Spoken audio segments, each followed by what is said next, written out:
However, you, as a home health aide, can perform many duties that will assist your clients in living the best life that they can with their disease.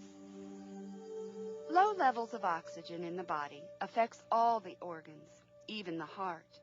Because of the need to increase the amount of oxygen which enters the lungs, many clients with COPD will be on oxygen therapy.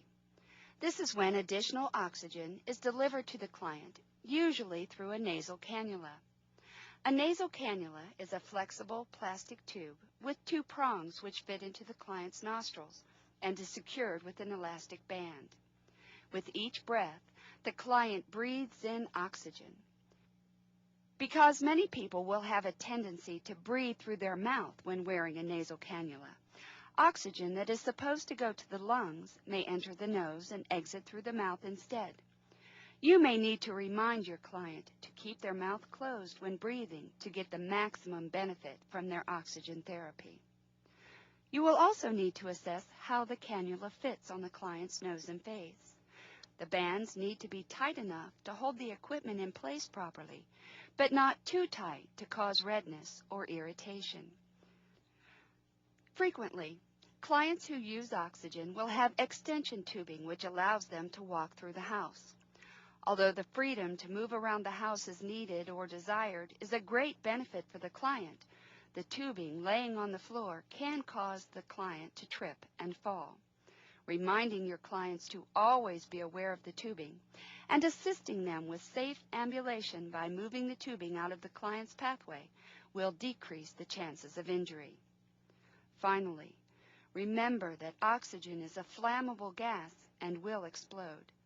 Therefore, special precautions must always be observed. These include oxygen in use signs posted, no smoking or open flames near the tank or equipment, and making sure the tank is secure and will not fall over.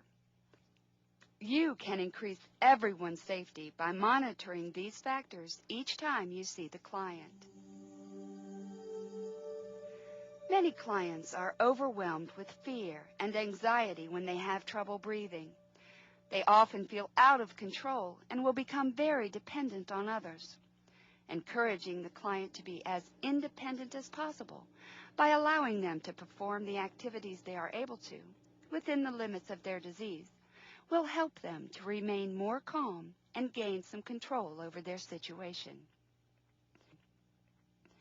In addition, improving your client's personal appearance, discussing current events, visitors and other diversions, and giving hope for a margin of recovery will contribute to the client's emotional well-being. While communicating with your client, it is important to remember that someone who has emphysema or COPD and is short of breath may find it difficult to talk. Therefore, having a tablet and pencil available, as well as expecting them to talk in phrases and short sentences, will help with communication.